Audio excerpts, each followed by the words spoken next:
What's up, everybody? Welcome into DodgerHeads, presented by DodgerBlue.com. My name is Jeff Spiegel, joined today by Fabian Ardaya of The Athletic. Fabian, thanks so much for joining us. The offseason has now a month in, and the winter meetings haven't happened yet. So how's November treating you? That's been good. Quiet for a little bit after a hectic October. So I'll gladly take it. And I'm sure it'll be a pretty busy offseason ahead. So I'm just going to catch my breath while I can. Do it. Well, hey, I haven't had you on since, so I want to say this up front, and I'm not just saying this because you're on. Part of the reason I like having you on, I think you're one of the best at what you get to do. And I just want to say your World Series recap piece covering Walker Buehler and the moment with Clayton Kershaw and all that, I thought it was fantastic.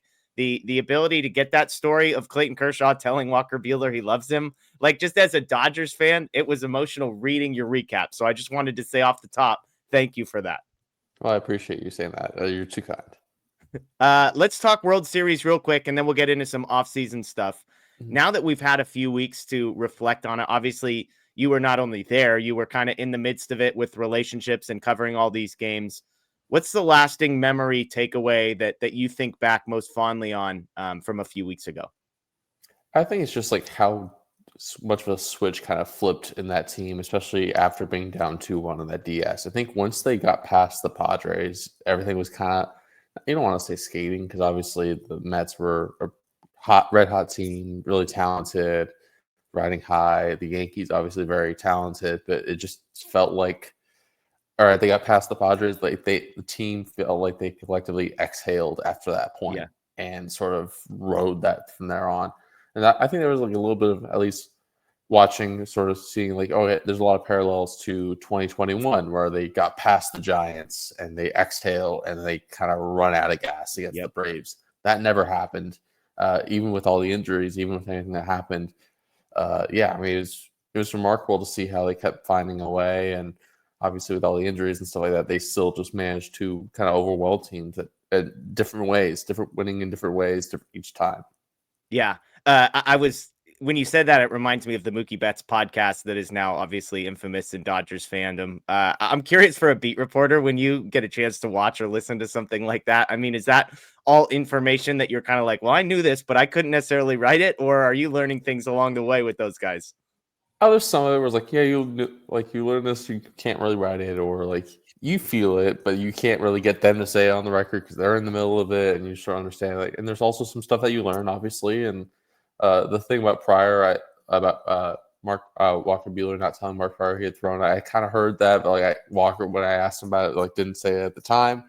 Obviously, he said it then, but so, some of that's like stuff where like if you're not there. Obviously, you're not there in any of the meetings and anything like that, but like you could sort of get a sense for how guys are, when things are a little bit different like that, just because you're around them every single day. So yeah, you can get a sense for some of it. Yeah, hearing it vocalized is different.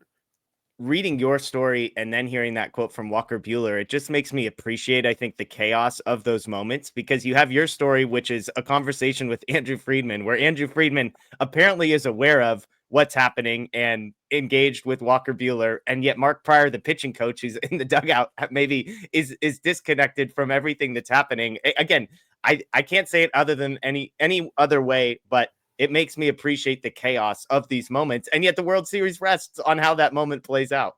Yeah, and the only reason why Andrew Friedman knew is because he was down in the clubhouse trying to organize how to get Yoshinobu Yamamoto home, on the lie flat seat, to get him home early, and everything like that. And Walker Buehler walks in through the weight room, and they just sort of have the conversation.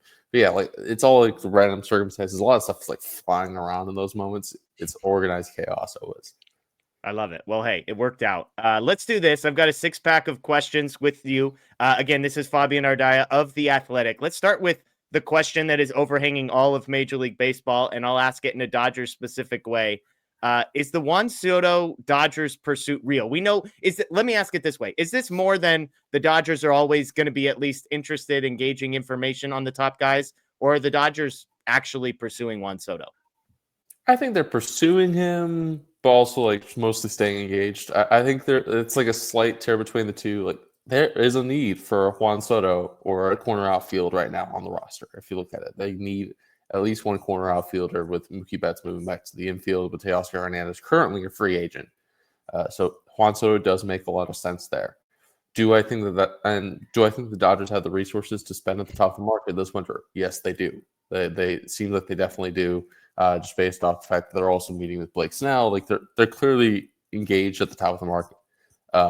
Do I think it's realistic they land in Los Angeles? I don't think it happens. Obviously, I think the two New York teams are the logical landing spots there. And then obviously the Dodgers like to sort of hang around just in case the market collapses or in case he decides to like their kind of weird unorthodox offer. But that doesn't happen all that often, and I don't expect it to happen here. Yeah, do you think this is going to be one of those, hey, we'll give you 3 years and $160 million type contract offers is what they end up making to Juan Soto? Or do you think it's just simply no offers actually made? And, if 2 months from now, nothing is materialized, they sort of swoop in as the as the guy to save people from the bad offers of everybody else? The way the Dodgers historically have treated is like they sort of give you like a suite of options. Like, all right, here's like this weird structure. Like there's this structure. There's this with all these deferrals and stuff like that. And like they did that with Yamamoto. He took the one that had no deferrals. Ohtani brought them the deferrals option, but also Teoscar Hernandez took the option that had deferrals but had more guaranteed money, and also that way it was more money than what the qualifying offer would have been. So like it all kind of like they try to tailor it to what the player might want, but obviously you don't know until like they put the offer in front of them. So giving them a bunch of different suites of offers, I'm sure one of them will be like one of those like short term high AAV ones or ones with like a huge opt out early. But yeah, I think they'll give them a bunch of different options, and I'm sure that Steve Cohen will be very attuned to whatever that is and throw extra zeros at the end of it. Is there a world where Juan Soto and Teoscar Hernandez are both Dodgers next year, or do you think the Dodgers are sort of choosing between those two? That would be difficult financially with the fact that they also need to add starting pitching. So I feel like that would be a little bit far fetched, but I think that both of them are still very high on their radar when it comes to corner outfield. Like I think those are the two best corner outfielders on the market. You can make a case for Anthony Santander as well, but like that's the peak of the hitting market, arguably, along with Willie Adames and maybe Pete Alonso. So like they really are attuned there at the top there, but I think it's probably a matter of getting one of those guys and then maybe attacking starting pitching. And one last thing on the Soto Teoscar piece. Do you get the sense that Teoscar's signing will come after Juan Soto's signing? Like our teams, including the Dodgers, going to wait to see what Juan Soto does before doing anything on the Teoscar front? I originally thought it would be in the offseason, but I got a sense like he wants to Teoscar Hernandez wants the free agency to go a little bit quicker, obviously, than last year when he was kind of waiting around for a multi-year deal and didn't get a really appetizing one. So he signed in January. I think he wants to sign sooner rather than later. I think he's made clear his priorities to sign in LA, but obviously there is a lot of interest. Red Sox and Orioles make a lot of sense for Teoscar Hernandez. Even the Yankees, if they don't re-sign Soto, he makes a lot of sense there, or the Mets if they don't sign Soto. So like, there is some logic to waiting out Soto and then signing elsewhere. But like, I think he wants to get a deal done just because how free agency went last year for him. Yeah. Let me go along those lines and ask the second question, which is, are the Dodgers really going to pay top dollar for starting pitching? And the reason I ask is because you mentioned Teoscar being motivated to sign most quickly. There's a gentleman that you mentioned earlier in this interview. Blake Snell is one of the top starting pitching names out there, a guy the Dodgers have been connected to. Also a guy who kind of waited and waited and waited a year ago and never got what he wanted. So I wonder if Blake Snell's going to be a guy that tries to sign in the next month and a half or so because he doesn't want to wait around and try and get the extra few dollars, which leads me to, are the Dodgers really going to be swimming in the waters of these top three guys? I think they'll be trying to, for sure. I think also the fact that Roki Sasaki won't be posted or able to sign it until after January 15th kind of allows, like, all right, we can focus on that once he's actually posted. Let's focus on trying to get a lot of our business done here because whether or not you sign him doesn't change your budget at all. Yeah. So I think they're definitely interested in operating the South market. I'm curious to see what the timeline is because two of the top three starters on the market are represented by Scott Boras. He's typically a guy who likes to sequence some of his guys when they sign, just to sort of be able to use them off of each other. So you can set the benchmark for the next guy to sort of clear and stuff like that. So I'm curious to see in what order Corbin Burns and Blake Snell sign, and also where that goes in relation to Max Fried, who's another guy who makes sense for the Dodgers. But yeah, there has been interest in Blake Snell for quite some time. They've already met with him. They were made a late push from last offseason. If the Giants would have been willing to trade with the Dodgers, they would have absolutely been interested at this year's deadline. So like he's a guy that has been high on their radar for a long time. Was a guy who was drafted by none other than Andrew Friedman. So it makes a lot of sense. I'm not trying to make too many assumptions or put you in a spot. It sounds like Blake Snell is the guy the Dodgers are the most interested in of these three. Is that a fair sort of assessment of the situation? I think he's the guy that they've had the longest track record of interest in. I think that's the way to put it, because obviously Max Fried's been in Atlanta for so long, but there's been multiple opportunities to sort of go out and get a Blake Snell, so that sort of makes it interested. But also they showed interest in the trade market for Corbin Burns last winter as well, and the Brewers didn't seem willing to move until like right before spring training, and they just flipped him to the Orioles. So yeah, okay. You mentioned Roki Sasaki. Let's go to that one. This has been such a fascinating story to me because most of what I've read nationally feels like people that are repeating the same sort of things, but I don't always understand if there's being sourced information or if people are just repeating and making the same assumptions as everyone else, which is, oh, the Dodgers always get guys like this, and so surely it's the Dodgers and that kind of thing. Like, what can you tell us is real about the Dodgers and their connection to Roki Sasaki? what's real is the Dodgers are very interested in Roki Sasaki. I think that's very real. They've been over there to see him quite a few times. Like we've all seen the video of Andrew Friedman sort of shaking hands with him and stuff like that. Like they've had interest in him for a while.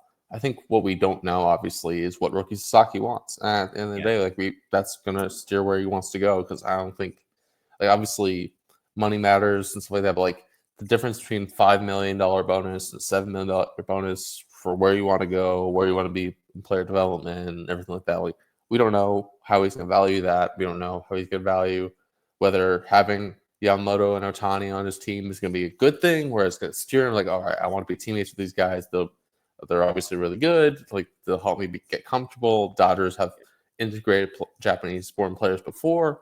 Or does he want to do his own thing? Or does he want to be teammates with someone else he's close with, the Samurai Japan and Yu Darvish with the Padres? Like, there's so much of this we don't really know from his perspective. So I feel like there's a lot of like trying to fill in the blanks there. But I think the Dodgers obviously would be very interested in there, but we don't really know what Roki Sasaki wants. So would I be surprised the Dodgers sign him? Absolutely. Like, no, but like, am I sort of like everyone else? Like, yes, they're going to sign him. They're definitely going to sign him. I just can't really say that. Do you have a sense of where the Dodgers are at financially with their 2025 international free agency budget? I mean, it's a lot of speculation with all these teams. Yes, we know what the budgets are. We also know that most of these deals are agreed to well in advance. Do you have any sense? Have you heard from anybody on the Dodgers side as far as if they have money set aside for Sasaki? I don't have a strong sense for that, but also like I know obviously you can still trade for more pool money. So the Dodgers are pretty capped out on like what they could even get to, even if they didn't have any commitments. So like at the end of the day, if he's going to land in Los Angeles, it's not necessarily going to be because of the bonus money. It's going to be because of everything else. So like that, I think that's the big thing with him signing January 15th, as opposed to in the 2024 cycle, that like where the Dodgers still have the most money available. Like, it's not going to come down to like a matter of a couple million. It's going to matter and come down to everything else, I think. Yeah. Obviously the Dodgers are a big optionality team. Was there any sort of surprise / disappointment when it sort of became clear that he was going to post in 2025? Or do you get the sense they kind of expected this was how it was going to play out? I'm not sure how they felt about it, but like, for me, like I didn't see that why there was any reason for Sasaki, unless he just knew where he wanted to go. There was no reason for him to not wait, because then you could theoretically get more money, and there's more teams involved and everything like that. It's like, might as well drive up the market. But yeah, I don't know. I'm sure the Dodgers would like to have been in a position where they had the most pool money to offer in addition to everything else. But like, I don't know how much it necessarily moves the needle one way or another. Yeah. Okay. Let's go. Number 4 topic here. Walker Buehler, a free agent that every Dodgers fan is hoping is quickly not a free agent and signed with the Dodgers. Here's kind of my question on this. And we've been kicking it around on our show. Obviously, you've got more access. With a guy like Teoscar Hernandez, as you said, he has made it abundantly clear that he wants to be a Dodger next year. Maybe only Clayton Kershaw has made it more clear what team he hopes to play for next season. With Walker Buehler, obviously long-term relationship with the Dodgers, drafted and developed by the Dodgers, has won World Series with the Dodgers, all of that. We also know that this past season was really difficult for him. There were times when he was away from the team, sort of getting coaching, that kind of thing. What's your sense on the state of the relationship between the Dodgers organization and Walker Buehler? Is there anything in there that makes you think, maybe he'd like to try something new? I think if he wants to try something new, it's just because the opportunity's there, like the money's there, or a chance to pitch for contender for more money than the Dodgers are offering is there. I feel like there is definitely still a good relationship between the Dodgers and Walker Buehler. Like he said, he would like to be back. I think a lot of him leaving the team, he tried making like very clear at the time, and has tried making very clear sense was not anything to do with like not liking the organization or not liking the pitching infrastructure or anything like that. He just was very much like in a crisis of confidence type of spot where he just needed to like get away from all the pressures of everything like that coming back and try to just figure something out. Obviously came back, didn't quite work. Nothing really quite clicked until October, but like he still obviously has good relationships with the people there, obviously has a connection to the city, and now has won 2 World Series with Los Angeles, and is in a position where, like Clayton Kershaw put it, like he's etched in Dodger lore forever, regardless of if he leaves or if he comes back. But I think it's just a matter of, it's going to matter obviously what the market looks like. I know Mark Kotsay, the manager of the A's, already said that he doesn't want to pitch in Sacramento, which was not surprising, just considering a guy who says like the lights were what flipped him on. I don't think the lights in Sacramento would do that. Do they have lights? Are we even sure they have lights in Sacramento? Or are they just playing day games out there? What are they doing? They do have lights. I don't know if they're major league quality yet. I don't know if they're upgrading them this winter or not. But yeah, it wasn't surprising that he wouldn't want to pitch in Sacramento. But like, there's other teams I'm sure that are going to be interested in starting pitching that he would make a lot of sense for, whether it be like the Yankees or the Atlanta Braves. And those are teams that like are sort of positioned like the Dodgers, where they're going to be contending, where they have good track records in pitching development. So like, I think it's going to matter on what the market ultimately looks like. But I feel like there's not like, try not to read too much into like him leaving the team this summer. I think that has a lot more to do with sort of himself and sort of how he felt about things, as opposed to like a rift between him and the organization. Love that. Love that. With Teoscar and Walker Buehler both, do you kind of get the sense that the Dodgers will have the last opportunity to like match deals, beat deals? Like, do you feel like that's where those two relationships are at, that those guys want to be back? And as long as the money is same or close, that the Dodgers would have sort of the advantage? I feel like with Teoscar, I feel like that'd be the case for sure. Right? I mean, he's kind of said like it's my priority to be back here. Buehler, I don't know. I'm sure there'll be some of it where it's like, all right, like here's what's out there type thing. But like, I'm not sure if it's like the right to last refusal or anything like that. But with Teoscar, like it seems very obvious that he wants to be back in Los Angeles. Yeah. Okay. Let's shift to the position player side. One of the announcements that the Dodgers have made this offseason is Mookie Betts will be moving back to the infield. I think the first question a lot of people asked was, what in the world does this mean for Gavin Lux as far as his future with the organization?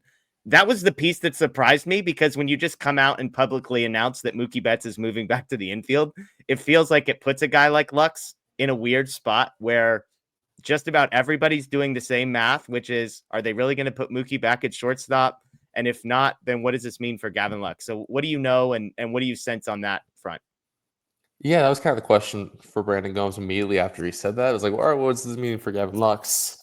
He didn't really have a real straightforward answer. And I think part of it's because it's still like November. Like there's a lot of things that can very much change, like injuries that can happen or different moves that can happen, or they intended to move Mookie Betts back to the infield, but like, okay, they managed to land a splash like Willie Adames, for example, at shortstop, and it just makes more sense to keep him back in the outfield. I think the hope is for Mookie Betts to be in the infield. What that looks like, we don't know. Obviously, maybe he would do better at shortstop if he's there spending an entire offseason working at the position, as opposed to 2 weeks before Korea. So maybe that helps, or maybe there's a platoon situation at second base where, like, maybe against right-handed pitching, Mookie Betts is a shortstop. Against left-handed pitching, he's at second base. So Gavin Lux's splits against left-handed pitching still aren't great. There's scenarios where that works out. So I think it's still very early, but yeah, like there is definitely a domino effect. I think Ken Rosenthal wrote about, like, this doesn't necessarily rule them out on a Willy Adames, but I don't know how likely a Willy Adames was for them anyways, even though they've had interest in him for years at this point. I don't know how much they really were heavy in the market. They'll definitely be around in that market, but I feel like they're not going to put all their eggs in that basket. So, yeah, I think that's something where, like, it's a domino effect, but we'll see what the rest of the market plays out. I feel like there's a lot still to be, like, that will still sort itself out when it comes to this offseason, when it comes to that. But yeah, there's definitely an interesting wrinkle to throw right on top of it for the second straight offseason.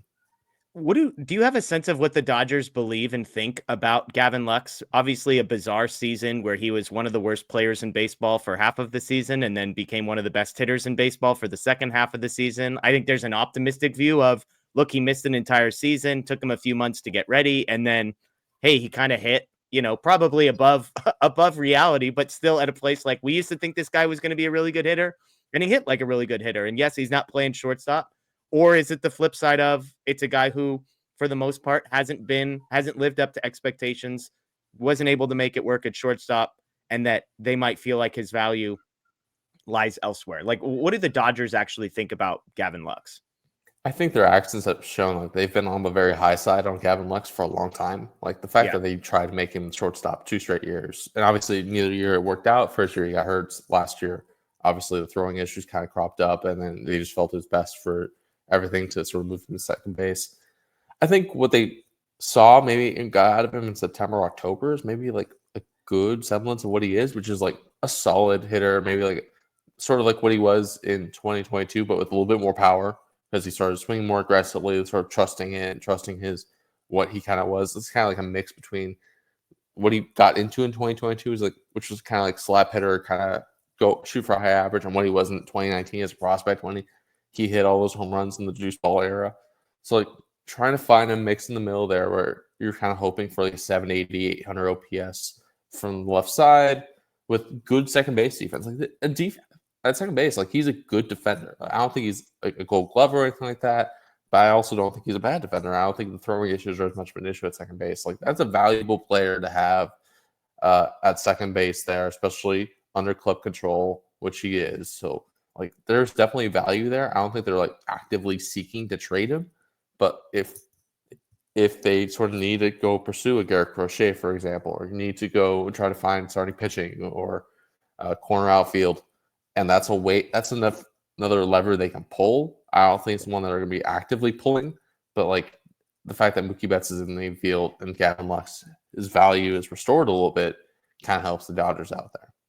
Is Crochet a guy that the Dodgers are interested in? Yeah, I mean, they had a lot of interest in him last summer, and obviously, I think the implication was when those talks like, all right, let's pick this up again in the winter, because Crochet still makes a lot of sense for all the same reasons. Makes more sense for the White Sox probably to move him. As much as like it was perplexing at the time that they didn't move Robert or Crochet. Crochet especially made it a little bit more sense to hold on to, just because he's a starting pitcher. Pitching value probably goes up a little bit more in the winter as opposed to in the summer. But yeah, I feel like there's definitely some interest there. Okay, last question, kind of a different one. A couple of the young guys that the Dodgers have on the 40-man roster, 3 different players in particular I'm curious about. And these guys are in very different places in their tenure with the Dodgers. All 3 are presumably outfielders. Dalton Rushing, one of the top prospects, if not the top prospect, makes the move to left field in AAA. You've got Andy Pages, who came up this season, a little bit of a roller coaster season, but at the end of the day, offensively looks to be the guy that everyone expected, even if defensively, maybe center field's not his landing spot. And then you have James Outman, who 2 years ago was one of the better rookies in baseball, slumps off, comes up this year, struggles again. So 3 guys maybe headed in different directions, but what do you sense is the future for each of these 3 guys in 2025 with the Dodgers? Yeah, Rushing is interesting, especially at catcher, because obviously there's 3 guys on the 40-man with big league experience in front of them, with Will Smith, Austin Barnes, and Hunter Fiducia. I feel like they still want to have him play behind the plate a little bit, which Okay. I wouldn't be surprised if he starts the season in AAA again.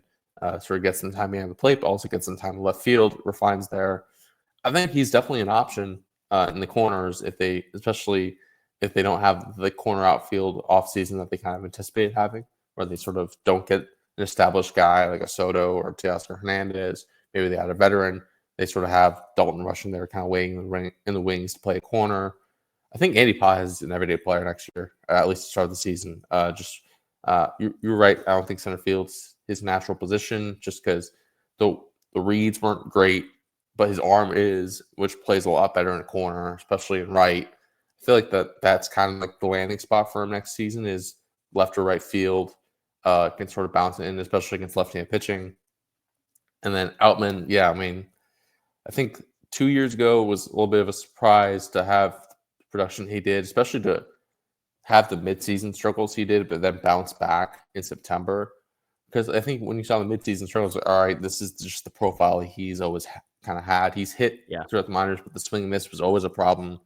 There was always a lot of rigidity to his swing. Even if he tried getting rid of some of it, there's always kind of that in there. That's just kind of who you are as a player.